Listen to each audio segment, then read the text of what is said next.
Donald Trump's new spokeswoman, Karoline Leavitt, is a really bad idea. It's just a bad idea, period. She appeared yesterday on Fox News, and it is really difficult right now, given everything that is going on with Trump and his campaign, to spin some positive story, big picture about the guy. So where does she start during the Fox News interview? She says, he went to UFC on Saturday, and it was really great. Well, our legal team has said since the beginning that there are more than enough grounds to appeal this case, and they will do that immediately. And they will appeal this case all the way to the Supreme Court if they have to, and they're 100% confident it will ultimately be overturned, because this was a sham, baseless case that was only brought because the defendant's name is President Trump, and we are a few months away from the November 2024 election. As for our campaign, we are going to continue to move forward. I will tell you that President Trump has never been more resolute in his fight to save this great country. He went to the UFC fight on Saturday, received a hero's welcome. Our campaign raised He was a hero in front of the UFC crowd.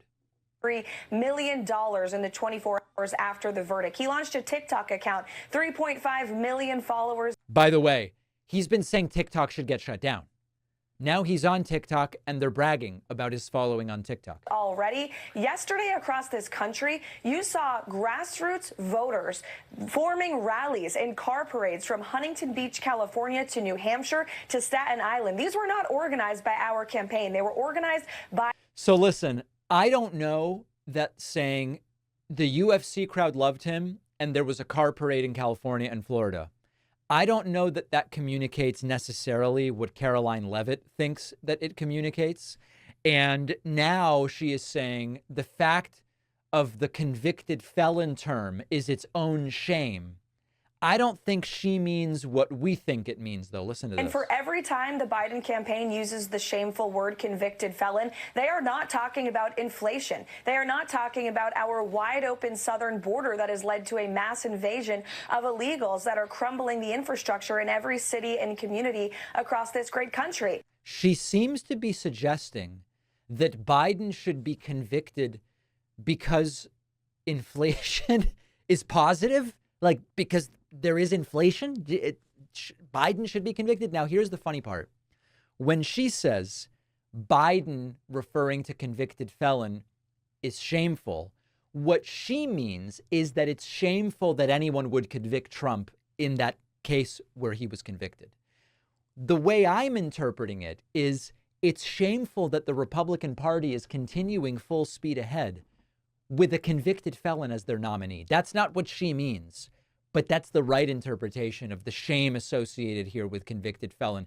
And finally, the sort of stuff that, Duterte and Xi and Putin and Kim Jong-un's PR people would blush at this sort of thing. President Trump, as we know, is one of the greatest debaters in political history. Okay. It's going to be a great night for our campaign. And I don't recall Trump being one of the greatest debaters in political history. I struggle to remember that. So Trump kind of goes through different Soviet-style PR people.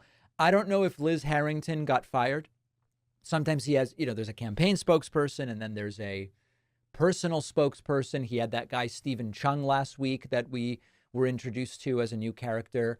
I don't know how many spokespeople he has, but sending Karoline Leavitt on TV seems like a very, very bad idea.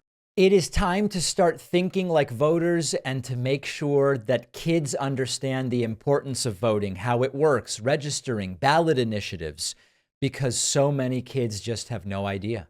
That's why I wrote the new children's book, Think Like a Voter. I can think of no better time and no more important group of folks to try to reach. The book is now available at davidpakman.com/book, where, by the way, you can get the first 2 books in the series as well. Think Like a Detective and Think Like a Scientist. Really important stuff. Donate them to local libraries, classrooms. Read them with the kids. davidpakman.com/book.